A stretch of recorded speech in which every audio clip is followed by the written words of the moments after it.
soudain, ce fut évident.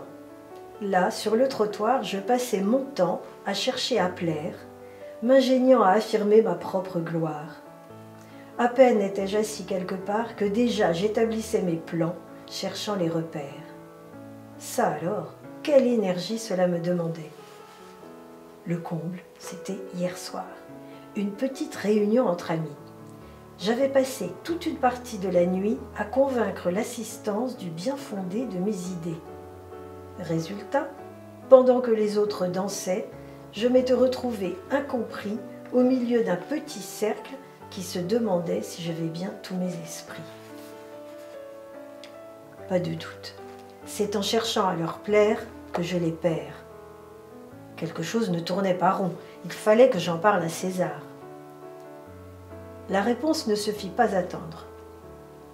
Si tu trouves leur beauté, ils rencontreront la tienne.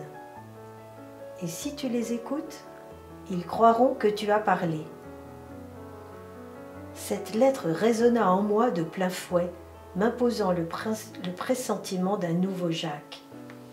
Quant à la mise en pratique, ce fut une autre paire de manches. Combien de fois me suis-je surpris à recommencer? Malgré toute ma bonne volonté, je ne parvenais pas à passer du Jacques beau parleur au Jacques silencieux, comme ça, du jour au lendemain. César devait se régaler là-bas à Sauveterre.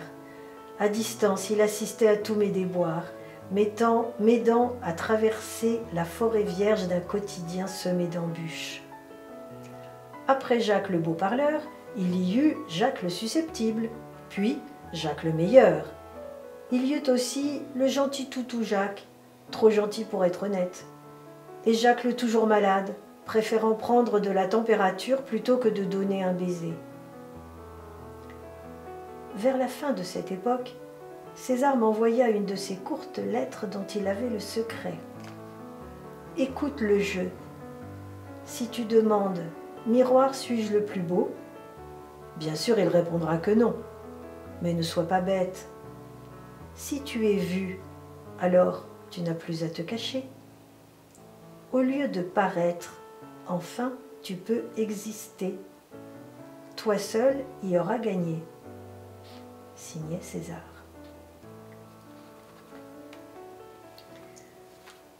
Dans ce passage, le mot « jeu » revient à nouveau. Quels sont ces jeux et quelle est leur importance? Je crois qu'on est devant des jeux qui sont en cours d'invention. Je crois qu'aujourd'hui, nous sommes des grands experts au niveau des outils qui rendent la vie confortable. Depuis l'homme de Cro-Magnon qui se bat avec son silex pour survivre. Et aujourd'hui, nos ordinateurs qui sont le bout du silex, c'est-à-dire le premier outil c'est le silex, le dernier outil c'est l'ordinateur le plus sophistiqué qui soit, qui nous organise la vie dans toutes les circonstances de la vie pour qu'on ait une bonne vie. Cette espèce d'excellence et de maîtrise que nous avons sur la matière, elle est immense. Tous ces outils sont magnifiques. Et bien, il faut comprendre que les outils de la vie intérieure, c'est les jeux. Et qu'il faudra inventer dans les millénaires qui viennent des quantités de jeux qui n'existent pas encore, qui sont simplement une seule chose, qui sont les outils de la vie intérieure, c'est-à-dire combien les outils nous ont permis de mieux vivre avec la vie extérieure, quel que soit ce qui arrivait dans la vie extérieure.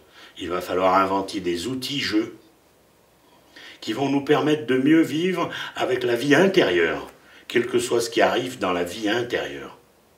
Et si nous sommes des super maîtres, super évolués dans les outils de la vie extérieure, nous sommes à la préhistoire, au début de l'histoire de l'espèce humaine, dans les outils de la vie intérieure. Et Guittin, toute sa vie me l'a dit, Bernard, invente des jeux, il faut que tu inventes des jeux.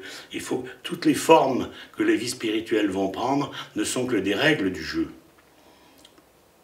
Il y a la règle du jeu art martial. Tu vas apprendre à te battre et en même temps tu ne te bats pas et en même temps tu te bats. C'est la non-violence et dans la violence, etc. C'est une règle du jeu. Il y a la règle du jeu prière, il y a la règle du jeu assise immobile dans Arthas ou Zazen dans l'assise bouddhiste. Il y a plein de règles du jeu qui sont toutes des outils qui nous permettent de jouer intérieurement Tu gagnes, tu restes dans le pire. Tu perds, tu restes dans le pire. Tu gagnes, tu accèdes au meilleur de toi-même. C'est un jeu terrible, c'est un jeu intérieur, où chaque fois que nous demeurons dans le pire de nous-mêmes, dans notre première nature, nous avons perdu la partie. Chaque fois que nous accédons au meilleur de nous-mêmes, nous avons gagné la partie. C'est ça le grand jeu.